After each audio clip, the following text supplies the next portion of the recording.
El tema es el siguiente, es decir, las organizaciones sindicales en general, a partir de que se ha incorporado el Instituto de la Autonomía, evidentemente cada organización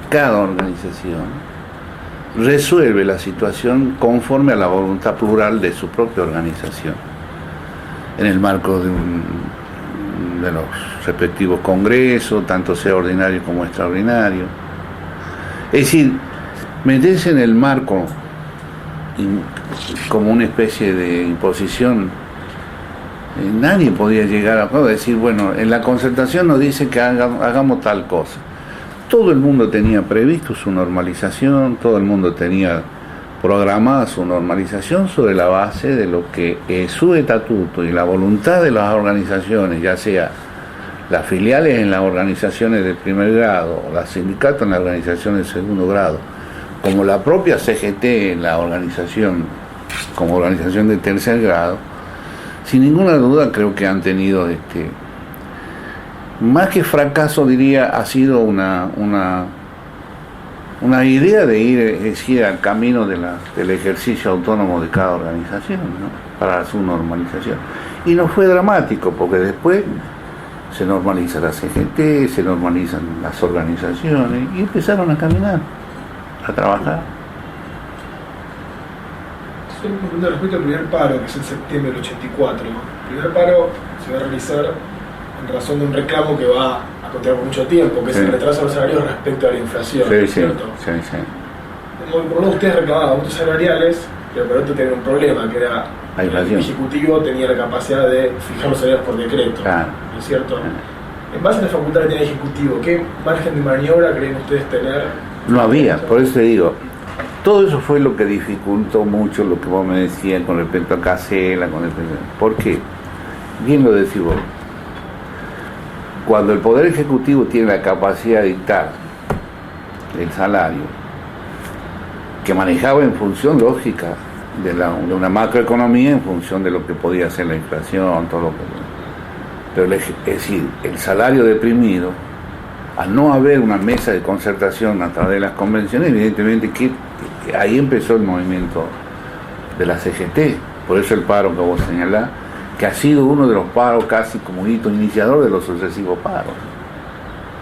Y en los sucesivos paros era siempre con la misma referencia.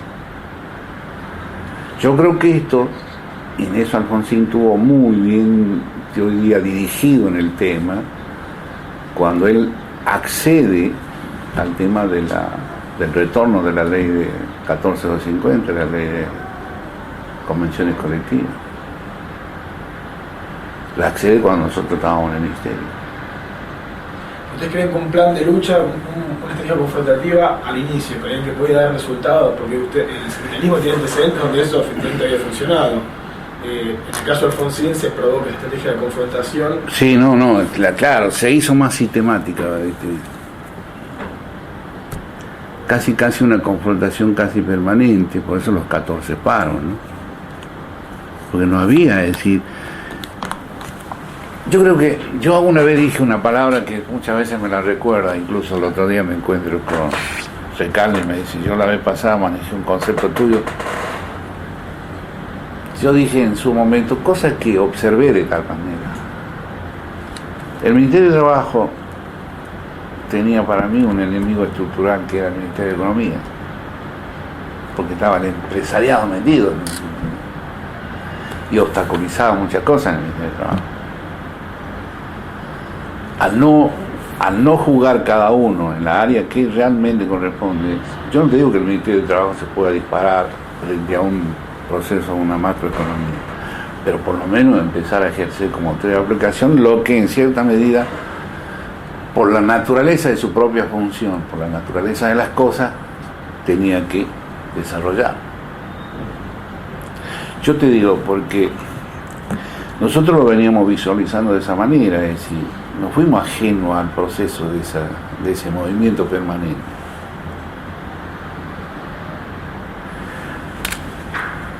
Por eso te digo que cuando yo te comento esto, como yo había ido a una reunión a la comisión tripartita de la OIT por la por agua, gas y energía, a la OIT. De hecho que ahí, en ese momento yo venía a una reunión que tuve con el Papa, una reunión privada. Que digo como resumiendo y adelantando un poco el tiempo, cuando a mí me llaman me dicen los muchachos que yo tenía que aceptar sí o sí de ser ministro de Trabajo. Lo primero que dije yo, dos cosas. Primero que se reúna la federación con todos sus sindicatos, con todos los sindicatos. Después a la CGT y recién a ver qué posibilidad. Y no decía una condición resolutoria, ni suspensiva, ni condicional, pero sí decía, si yo llegaba tenía dos objetivos fundamentales: la recuperación de la ley de convenio colectivo de trabajo y la ley de asociación gremial. En ese contexto, con la legitimidad o con la... Sí, si no, no. Fue una aventura, ¿no? ¿Vos qué decís? Antes de entrar al ministerio, sobre lo que contabas antes, el tema de la concertación, ustedes presionaban por lograr que el gobierno decretara aumento de salario, ¿no? Ya en el paro de septiembre del 84... Que se moviera el salario. Se moviera el salario, que se actualizara según la inflación. Ahora, ¿cuál era la expectativa que ustedes tenían respecto de la posibilidad de controlar la inflación en ese momento? ¿Había una... No, mira, yo te digo... visión del problema inflacionario? Yo me acuerdo en esa oportunidad, yo me acuerdo antes, en una charla muy, casi te diría, casi reflexiva, porque era el momento de reflexionar también. Porque si no se te hace sistemática la situación, el no por el no, el sí por el sí. Yo decía que nosotros teníamos que considerar dos cosas. No teníamos una doble situación difícil, una doble casi imposición.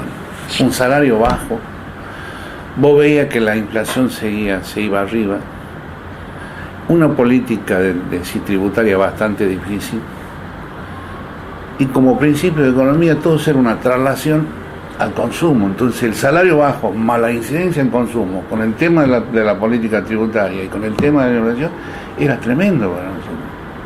Es decir, no había, yo le decía a los muchachos, no había un parámetro para medir realmente cuál era el ejercicio, es decir, la equivalente del salario en el más. Por eso lo que se señaló muchas veces sobre el tema del salario justo. Yo muchas veces decía, ¿cuál es el salario justo? Si el trabajador no solamente da la materialidad de lo que realiza, sino su propia dignidad, su gente, su familia, ¿cómo medimos ese tema? Nosotros, me acuerdo, hacíamos ese tipo de reflexión y no te quedaba otra, porque había una rígida ecuación económica donde la ecuación social era difícil penetrar. Y claro, era así. Pero no era por una acción sistemática del salario, porque sí, porque no, había cierto razonamiento en ese esquema. Sí, no, entiendo el razonamiento y la situación difícil. Ahora, ¿cómo veían ustedes la política del gobierno, por lo menos durante esta etapa de Greenspoon, de intentar al mismo tiempo un acuerdo con el sindicalismo, con la empresariado, negociar la deuda y mantener un control mínimo de la inflación? Claro, porque la experiencia inmediata, digamos, parecida a la anterior, del 74-75, que ustedes también habían vivido, sí, seguramente les mostraba un camino, digamos, de choque donde terminaba todo mal para todos, ¿no? O sea, el gobierno no iba a controlar la inflación, ustedes tal vez conseguían circunstancialmente aumentos que se los iba a comer la inflación rápidamente, y el proceso político probablemente se degeneraba a los cortos tiempos, digamos, ¿no? Entonces, ¿cómo veían en ese momento ustedes una política sindical que fuera viable frente a un gobierno que evidentemente tenía problemas, ¿no? Le pregunto por qué al acuerdo. No, yo te reitero, ya desde ese momento, y valga la reiteración, la única política viable era sentar en el marco de la relación trabajador-empresa, organización empresaria con la organización sindical, a desarrollar la negociación salarial. Es la única, no había otra. Porque de economía yo no podía presumir o tener una idea muy concreta. ¿Cuál era el índice de productividad que tenía el metalúrgico, por ejemplo? ¿Cuál era el índice de productividad que tenía los textiles? No. Es decir, tenía que hacerse yo como te reitero de vuelta, es decir, te reitero, el ejercicio de la relación para el salario no hay otra, la que inventó en su momento alguien que lo sentó a las organizaciones sindicales con el empresario a resolver el tema del salario, porque la convención no solamente es el salario, sino es una verdadera organización del trabajo interno de las empresas. Entonces yo ahí sí comprendo cuál es. Si yo, por ejemplo, me siento con la Cámara Empresaria y observo realmente cuál es el índice de posibilidad o dónde puedo penetrar la ecuación social con el salario, yo arreglo mejor con ello que en una imposición del Estado. Ahora, imaginemos que se hacía la convocatoria con convenciones colectivas, tal como se había hecho en 73-74, digamos, se negociaron aumentos, en algunos casos altos, en otros menos altos, pero la inflación seguía. O sea, el gobierno tampoco iba a poder controlar la situación y los sindicatos probablemente tampoco ganaban mucho, digamos, ¿no? O sea, no se veía ese problema de que por más que se lograba... No, sí, nadie dejó de ver eso. Era también preocupación el tema de la inflación, sin ninguna duda, pero la organización sindical, sentada en la mesa de responsabilidad de los subrepresentados, puede analizar la inflación, pero no debe dejar de ver el salario de sus trabajadores. Eso fue un poco el tema. No era una pelea directa entre la inflación y el salario, era una forma de equilibrar las cosas. Nosotros hemos encontrado convenios firmados y no homologados, porque después de firmado, Economía dijo no, pero Economía dijo en función del marco de su política macroeconómica. Pero el empresario había acordado con el tema de los sindicatos. No sé si eso te responde un poco al tema. Sí, yo creo que la situación parecía la que se había vivido en el 74-75, digamos. Los empresarios estaban dispuestos a dar aumentos, pero después lo trasladaban a precios. Es que si seguía esa situación, si vos me dijeras que en materia de costo no hay nada que se traslade a peso, sería un gran economista.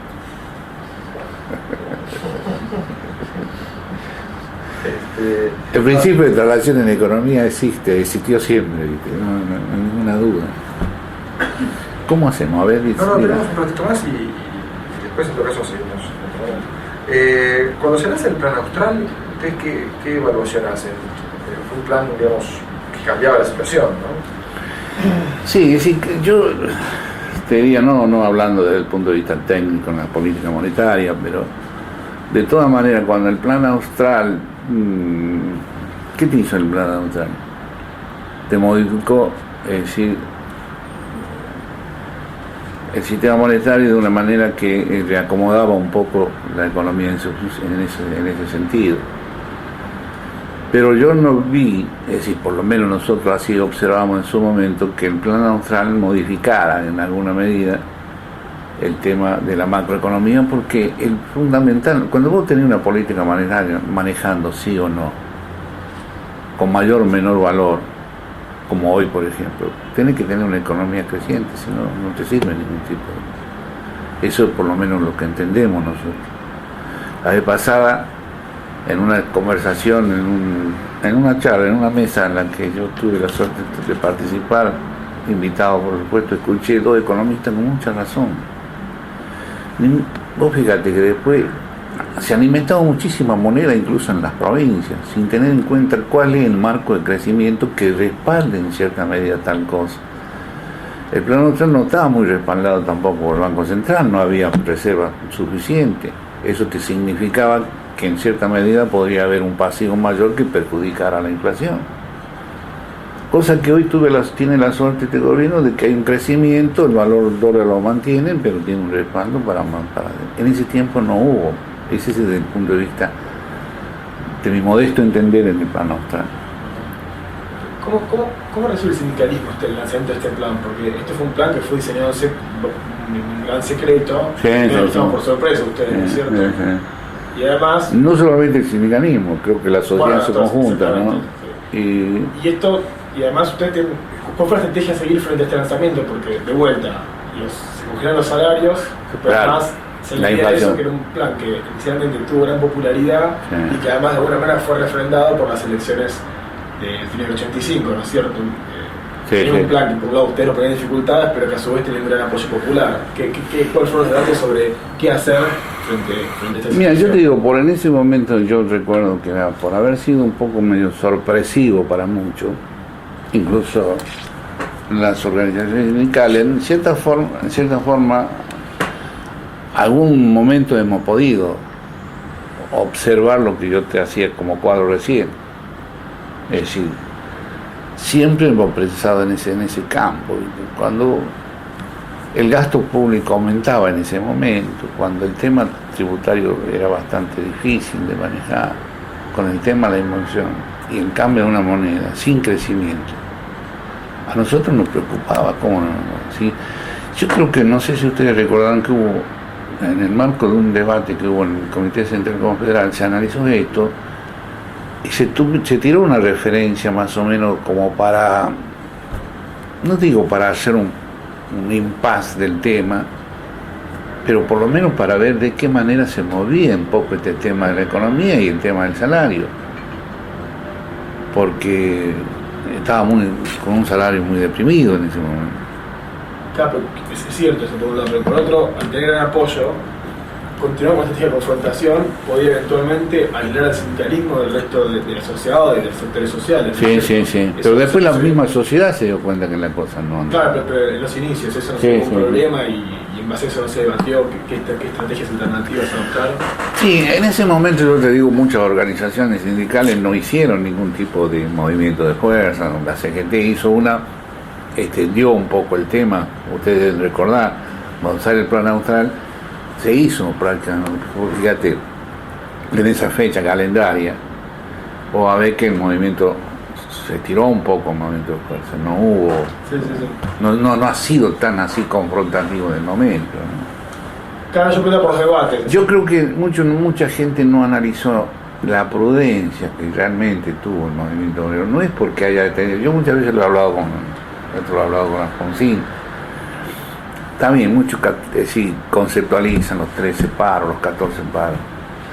Pero en cierta medida yo le decía ha sido una forma de encauzar un poco, yo diría, el comportamiento de la gente que se sentía mal. Hoy es peor, hoy no encausa nada. Eso es interesante. ¿Ustedes tenían presión de abajo? La gente de abajo. Pero la gente de abajo te decía, ¿y qué hacemos? Entonces el hecho de... ¿Era una presión de agrupaciones? No, era general. Yo te digo, por eso los movimientos de fuerza de la CGT en ese momento eran tan masiva, pero una forma de... O sea, hacías la movilización, el paro, y después seguía como si nada, con disciplina. No, yo no me acuerdo, que ustedes no deben recordar que no hubo ningún tipo de cosas como... Es decir, no estaba anarquizada la sociedad, y el movimiento obrero encauzaba en alguna medida ese reclamo. Por eso yo les solía decir, no, se me ocurre que el movimiento obrero concebido como tal en ese momento no dejó de ser una ayuda para la sociedad en su conjunto.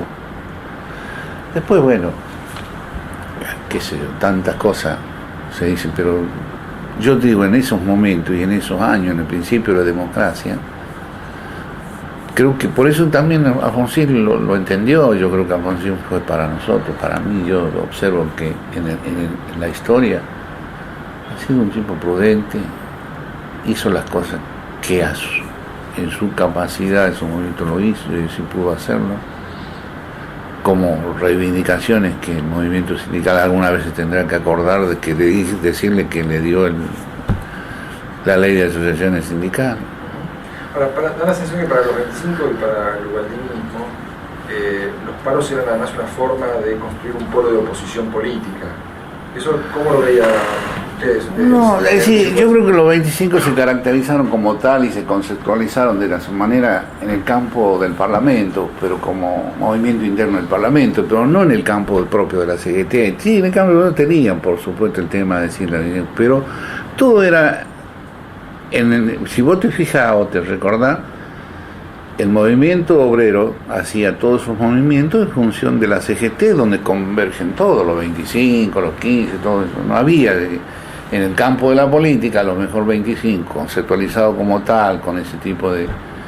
En el campo del Parlamento podían haber tenido una posición de naturaleza política más que otra cosa. Pero dentro de la CGT no impulsaron paros más motivados por... No, porque yo te diría... La participación de ellos dentro del peronismo, dentro de la renovación peronista... No, porque los paros fueron resueltos orgánicamente en el Comité Central Constitucional, donde participaban ellos y los otros, así que no era una imposición de parte de ellos. Pero no era una imposición, pero ellos impulsaban más los paros que el sector de los 15, digamos, ¿o no? Sí, yo creo que... a mí se me ocurre que fue más bien común el pensamiento del movimiento. Es decir, no hay un sector que haya impulsado más o menos. Yo creo que todos tenían... ¿Los paros ustedes se opusieron, por ejemplo, a mociones o propuestas? No, a lo mejor habrá habido, yo no me acuerdo bien en este momento, que participaba un comité central confederal, pero con como te digo, con posiciones casi general en la unanimidad y en la gran mayoría, ¿no? Pero no identificando a uno como más fuerte como otro o más duro que otro, no.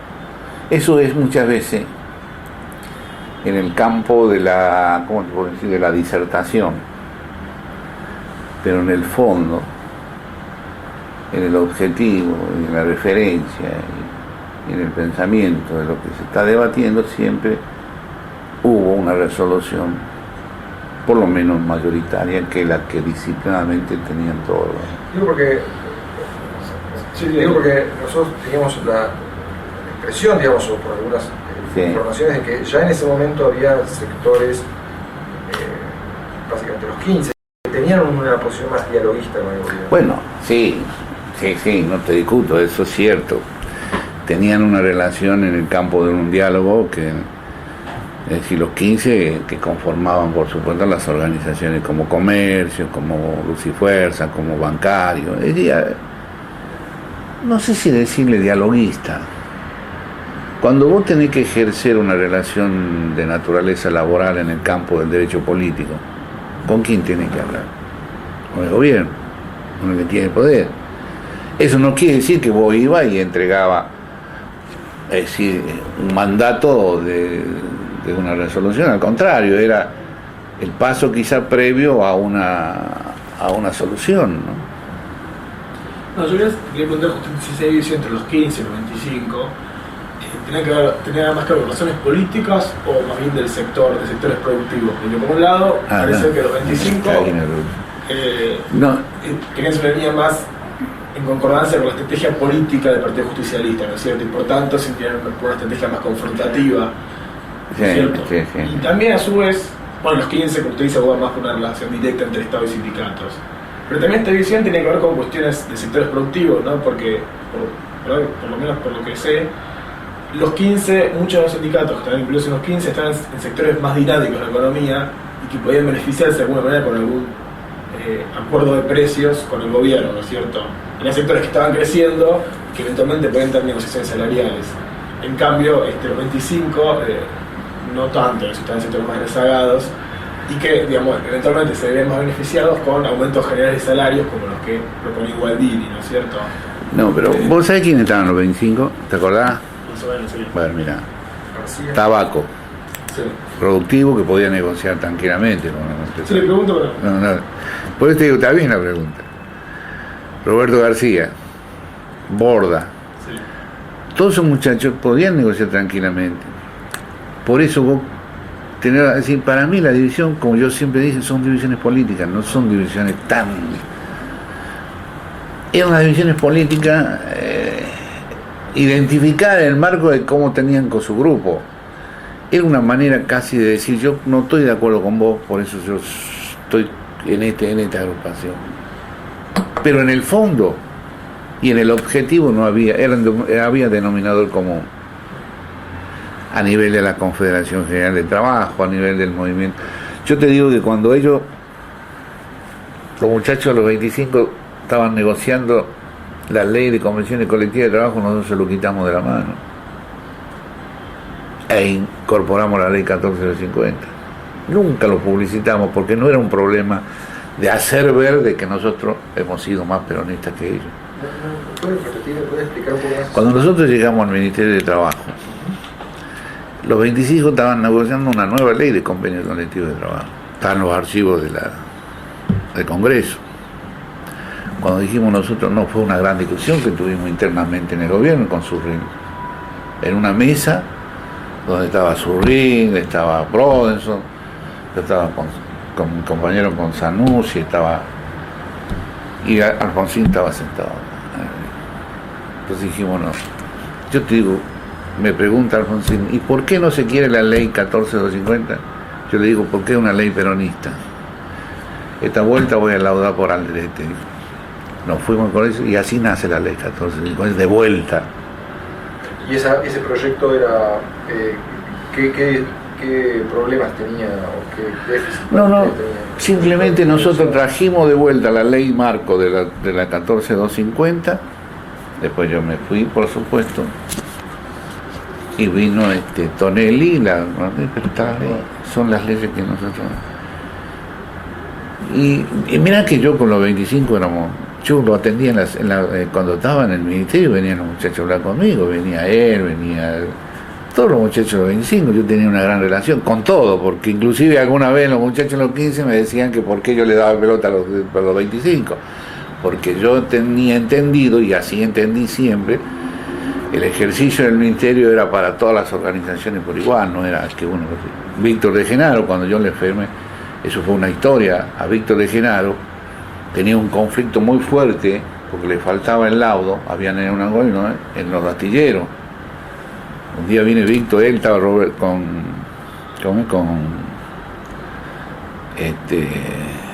con Enrique Rodríguez, era abogado de él, que fue ministro después. Y me plantean el tema con respecto al tema de la moneda. Y me preguntaron, dice, ¿vos te animas a nivel? ¿Cómo no me animas? Si yo soy autoridad aplicante, ¿cómo no me animas a firmar el laudo? Firmé el laudo, al otro día en el diario, que yo estaba haciendo la política de Rodrigo, con la inflación. Y Víctor, yo le firmé el laudo a Aerolíneas de Argentina, y firmé el laudo de muchísimas organizaciones que estaban ahí. Pero es una historia interesante porque creo que interesante. Es un momento que ha sido importante porque se reformuló la ley de asociaciones gremiales, se normalizó inclusive las instituciones gremiales en el país y empezó el marco de la Convención Colectiva de Trabajo, que después fue llevado adelante, y cada organización se sentó en el marco de la convención. Pero bueno. Viendo una pregunta interesante, pero entonces para entender bien cómo lo entiende usted esta decisión entre los 15 y los 25. Usted dice que no obedece a razones económicas, pero en relación a su distintiva relación con el Partido Justicialista, esto es que los 25 están más ligados a los renovadores y por tanto tenían más compromisos electorales, si se quiere, con el PJ. Y por otro lado los 15 estaban vinculados al sector justicialista que había perdido. No, te entiendo la pregunta, pero... ¿Tiene una relación con las estrategias más confrontativas, en el caso del 25 y... No, pero vos sabés que yo no lo veía decir, ¿no? Los muchachos que son peronistas de uno o de otro lado, no son peronistas menos o peronistas más, ¿no? Es decir, no vi la diferencia, ni tampoco la intencionalidad de institucionalizarse como 25 para determinar que tengan más o menos peso sobre el partido. Yo sigo sosteniendo que fue casi una división, no sé, te diría de naturaleza política en función de las posiciones en el marco del movimiento obrero, con más o menos posición aguda, pero no sé, eso lo observo así, no sé si habría que conversar un poco. Bueno, pobre Borda no está, con Borda sabía hablar mucho ese tema, con Digón mismo. Digón fue un dirigente extraordinario en el campo de de la OIT, cada vez que iba, era un trabajador permanente, digo. Una pregunta sobre Barrio Nuevo, sobre la etapa de gestión de Barrio Nuevo en el Ministerio. De Barrio Nuevo, el Fidero. Exactamente, sí. Donde, digamos, con él estaba de uno de sus colaboradores más cercanos, era Carlos Figueroa, y da la sensación Armando, de que hay de vuelta un intento de reformar las negociaciones. Sí, Armando. Las leyes laborales, digamos. Sí. ¿Qué posición tomaron ustedes frente a Barrio Nuevo? No, nosotros hemos tenido con él un marco de diálogo intenso y positivo con Barrio Nuevo. Además, entendíamos de que él estaba también en una función que evidentemente no era fácil la función, bueno, cuando salen de un proceso distinto, duro. Y Armando, evidentemente, un muchacho muy inteligente, por supuesto, yo en eso lo he destacado siempre, además de ser comprovinciano. Nos juntábamos mucho con Armando en Salta. Un chico muy inteligente. Yo me acuerdo que él tenía una visión porque él participó, no sé si ustedes sabrán o habrán charlado con él, en el Pacto de la Moncloa, tipo que asesoró bastante. Traía una idea en ese momento que quizás a lo mejor muchos lo han visto un poco apresurada, de modificar un criterio de la convención, modificar un criterio de... Y evidentemente en ese marco tan difícil, los cambios tan introspectivos y tan bruscos provocan reacciones más que reflexiones. Y en esa fue la etapa que vivió Armando. Que si hubiera habido una transición de formación, a lo mejor entraba, porque acá había necesidad de incorporar un marco referencial que tuviera la naturaleza, yo diría hasta jurídica e institucional del Pacto de la Moncloa en ese momento. Pero durante su gestión, ¿ustedes tenían diálogo con él y con este proyecto? Sí. Hemos hablado mucho con Armando, yo lo he consultado bastante, te digo más. Él, cuando yo iba a Salta, yo me iba a Salta a veces, él vive a 10 kilómetros de donde yo vivo, y nos juntábamos a la mañana a tomar mate, ¿no? Y yo discutía con Armandito, le digo, pero Armando, vos tenés que entender que esta transición, yo Armando lo conozco de cuando él se recibió. Vos fíjate, yo era secretario de Servicios Sociales en mi sindicato, te estoy hablando año 66, es mucho, ¿no? Y Armando fue un abogado que por recibirse joven, menor de edad, inclusive no pudo ejercer la profesión, después entró como fiscal de Estado y planteó la primera cosa que a mí me llamó la atención: el monopolio de la obra social, es decir, de los círculos médicos, que fue un boom, no solamente ahí en Salta, sino se extendió. Bueno, nos conocimos, te estaba contando esto como al margen. Y con Armando yo le decía muchas veces, él fue secretario de Estado, bueno, después fue ministro de Trabajo también Armando. Si Armando hubiera hecho una etapa de transición donde le daba lugar a la formación, a la reflexión de lo que en ese momento podría haber tenido un gran éxito. Pero creo que como todas las cosas, ¿no? Los cambios así tan introspectivos, como te decía recién, o tan drásticos, tan rápido, evidentemente que provocan naturalmente una reacción, sobre todo en la gente, sobre todo en el dirigente que cuida el pensamiento de la gente, ¿no? Y eso en cierta medida ha tenido, no sé si está, ¿cómo estamos? Estamos con un par de preguntas más y ya no. Pero había unos proyectos que pueden ser eventualmente beneficiosos para el sindicalismo, ¿no? Porque había un proyecto de derecho de información, había otro con participación. Que salieron después, Claro. Salieron. Claro. Y otra participación de los trabajadores de las empresas públicas. Bueno, nosotros veníamos ya con la participación, que esa es una de las cosas que yo le decía. Nosotros hemos experimentado el tema de la autogestión y la cogestión. Eso era una plena participación del trabajador a través de la institución en las empresas.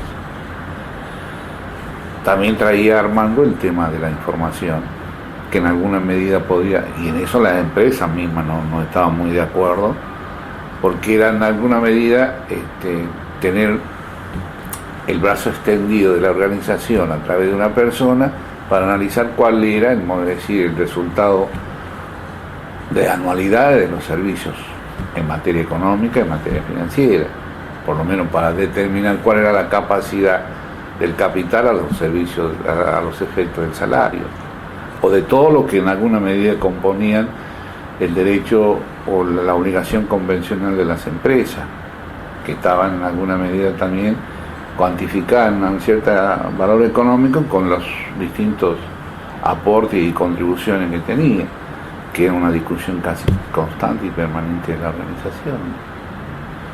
Es decir, eso era cierto, era un proyecto. Nosotros no lo cuestionábamos a él porque ya veníamos experimentando esto hace bastante tiempo. Nosotros veníamos experimentando este tema con la autogestión y la cogestión mucho antes del golpe militar. Eso nos dio la posibilidad de nosotros de analizar, cuando vinieron las privatizaciones, de incorporarnos a los emprendimientos empresarios. Ahora, había un elemento de las reformas que sí seguramente era más conflictivo, que era la negociación descentralizada, ¿no? Cambiar el esquema en que se negociaba la convención colectiva y descentralizarla. Eso fue uno de los problemas que tuvo Armando. Yo le decía a Armando, si vos tenés un ámbito de aplicación definido, si vos tenés de pronto una voluntad delegada a los efectos de tener una convención, porque él señalaba la descentralización del ejercicio de la discusión. En una empresa que tenga muchas empresas a su vez, que generalmente se da mucho en los privados, el metalúrgico, el textil. Entonces él buscaba la descentralización. Cuando la Unión Obrera Metalúrgica o la Unión Obrera Textil ejercían la capacidad de sujeto convencional en función de la ley, no querían diferir una voluntad conferida ya orgánicamente por la propia organización. Esa fue la gran discusión de Armando, que creo que, de todas maneras creo que él tuvo la intención de enriquecer la normativa laboral en el marco del derecho público, pero de todas maneras creo que de cierta forma, reitero, a lo mejor no tuvo el tiempo de... ¿Cuándo empiezan las negociaciones para la inclusión de un dirigente sindical en el ministerio como ministro? En la época de Barrio Nuevo. ¿Y a través de quién? ¿Quiénes eran los funcionarios del gobierno? Sí, nosotros en el campo nuestro ha sido una gran charla con Nocilia, con Truco, que estaba de ministro de la República, estaba Carlito Becerra. En el campo nuestro, no sé, en la época de Barrio Nuevo no me acuerdo bien cómo fue el tema. ¿Ustedes ya tenían relación con Nocilia desde antes? ¿Quién? Digo, la CGT, los 15 tenían relación con Nocilia. Todo el mundo tenía con Nocilia, decir, una relación muy común con todo, con los 25, con todo. ¿Cómo eran las conversaciones con él? ¿En qué consistían? No, en el campo nuestro nosotros hemos hablado siempre con Nocilia sobre lo que siempre ha sido prioridad para nosotros.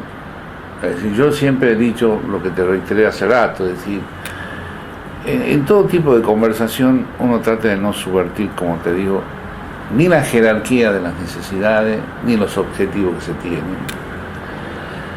Y en eso siempre nos respetaron ellos, siempre, en ese sentido, porque creo que, y en ese contexto también armamos un poco las cosas. Yo no te digo que haya sido perfecto, pero sí, una discusión con los empresarios fue muy fuerte. Yo muchas veces decía, yo no he sido sistemático en mis explicaciones cuando me juntaba con la gente, con el empresariado, la unión industrial. Yo simplemente me enmarcaba en lo que significaba el Ministerio como autoridad de aplicación en el campo del derecho político, en el campo del derecho laboral y social. En eso muy caballero. Ahora, según algunas entrevistas funcionarios radicales que sí, en realidad le reprochan a Nocilia que concedía a los sindicatos en una negociación siempre más generosa y los dejaba en offside a ellos, digamos, ¿no? O sea, cuando desde el Ministerio de Trabajo, desde Economía, se planteaba algún conflicto, los sindicatos buscaban a Nocilia para conseguir lo que estaban buscando y los dejaban. No sé si habrá sido así. Lo que pasa es que, bueno, las opiniones son muy rápidas a veces, y yo alguna vez escuché a Surril que decía que por culpa mía yo había perdido las elecciones, porque yo decía que había concedido. Yo no he concedido nada a nadie que no haya tenido el derecho de poseer cosas. Bueno, pero yo discutí mucho con Surril. Discutí porque, claro, no era una función igual. O era esto o era aquello. Yo, por eso, no han sido discusiones así, ¿cómo te puedo decir? Irracionales, no. En el marco, como te digo, del razonamiento, la reflexión. Cuando él me dijo un día, bueno, pero vos aprovechás la oportunidad, yo las oportunidades no las aprovecho, yo las oportunidades las administro, porque de esa manera incorporo el razonamiento para no equivocarme. Y así fue lo que yo le decía. Pero la otra explicación, digamos, de la política de Nocilia era que estaban buscando un sector que pudieran mantener cercano al gobierno y evitar una unificación del peronismo. O hablaba del tercer movimiento, que muchas veces se dijo. Se habla del tercer movimiento, pero también de que el peronismo iba a permanecer en este estado, digamos, de división. Después de las elecciones del 85, sobre todo cuando se asume que la división del peronismo puede mantenerse durante bastante tiempo. ¿Ustedes cómo veían ese problema? ¿No estaban jugando? No, nosotros no. Yo te digo, desde la federación te estoy hablando. Nosotros, yo te digo que cuando nos normalizamos el primer congreso de normalización, elaboramos con el pensamiento de todos los sindicatos, como te decía recién, es decir, pauta para la organización, para la reorganización. Nos fijamos objetivos que estaban dentro del marco estricto de las convenciones colectivas, de la estructura estatutaria e institucionalizada de la federación y de las relaciones empresarias a nivel nacional con las empresas que estaban, por supuesto, Agua y Energía tenía todo el país, y después las cooperativas eléctricas. Trabajamos y nos dedicamos en el marco de esa composición, y por supuesto nos hemos encontrado con autoridades en distintos lugares que a lo mejor eran radicales, eran peronistas, pero nos circunscribimos siempre al objetivo que nosotros teníamos como prioridad. Bueno, sí. Y en el marco de lo ideológico siempre sacamos resoluciones en materia de política energética, de lo que significaba la política energética en general. ¿Pero ustedes no temían, al acercarse al gobierno, estar colaborando a esa división del peronismo? Te diría que no, porque inclusive nosotros teníamos delegados del Congreso, que a su vez eran delegados del Partido Justicialista en las provincias y delegados nacionales. Nosotros tenemos delegados de las provincias que son delegados del partido en la provincia y algunos delegados en la nación. Pero entonces, frente a los 25 y el ovaldinismo, ustedes aparecían como los aliados del gobierno. Nosotros no nos sentíamos aliados. ¿En cuál es la obsesión del concepto aliado que vos le das? Por ejemplo, en la pregunta. Bueno, que frente a las elecciones no iban a jugar claramente en contra del gobierno, no iban a colaborar en la campaña. No, porque eso sería ser acomodaticio, y nosotros no éramos acomodatísimos. Éramos a lo mejor una organización que sintió en su momento, cuando nos ofrecieron el tema de del Ministerio de Trabajo, asumir una responsabilidad desde la estructura social en una función de gobierno. Eso fue el sentido que nosotros le dimos. Existieron críticas de parte del 25 mismo y de diputados peronistas. Sí, no te digo que no, sí. Por eso te digo que en el subterráneo, como dicen algunos, yo tenía mucha relación con los 25, porque había ya más crítica de tipo personal entre dirigentes. Una última pregunta, ¿por qué no fue Rodríguez el ministro? ¿Por qué lo buscaron? Porque, según me dijeron, yo no estaba acá, a último momento se sintió mal, que estaba enfermo, decía que no podía asumir, según lo que yo tengo, pero bueno, no conozco en definitiva cuál ha sido la... Yo conozco otra versión, digamos. Dice que en realidad los 25, el bendinismo presionaron para que él no sea, y que finalmente aceptaron su designación. Sí, hay muchas versiones. Hay muchas versiones, porque... Además, porque él había sido uno de los que había tejido de forma más fuerte la relación con el gobierno, junto con la UOM, digo, Mate Búa habían sido los dos. Puede ser, yo te digo, se dijo eso, no te digo nada, porque lo que sí sé es que en el marco de eso estaba la alternativa de él, y yo no sabía y yo estaba allá, por eso te digo, cuando a mí me avisaron yo dije tal cosa, que cuando vino a mí estuve en el gremio, después estuve hablando con Lorenzo Miguel y le dije a Lorenzo, yo vengo de mi gremio, pero quiero ir a la CGT. Eso usted hizo el comentario. ¿Y la CGT cómo resolvió? Y yo fui al Cuerpo General de Delegado, al Comité Central Confederal. Y de ahí recién fui a Olivo. ¿Pero y en el cuerpo hubo objeciones? No, por eso fui, si no iba. Pero bueno, seguramente hubo unanimidad. No, nunca hay unanimidad. En la unanimidad hay que temerle, porque subyace una cosa que no es cierto, dice. No. Pero te digo más, no con una resistencia muy... No. Al contrario. Yo entendí, te digo más, entendí, como te decía recién, es decir, incorporar en la función de gobierno un pensamiento social del movimiento sindical. No me quería salir de ese tema y eso lo expresé ahí, al punto tal que cuando yo era ministro, en un salario decretado por el gobierno antes de que viniera la ley, que también fue tremendo, en ese momento yo tenía el decreto emitido por Economía y el presidente del aumento del salario. Me lo giran el decreto al Ministerio de Trabajo, yo lo junto al doctor Ferro y a García Martínez a reglamentar el decreto. Cuando la reglamentación del decreto dice que el porcentaje del aumento iba al salario, hacía un efecto cascada.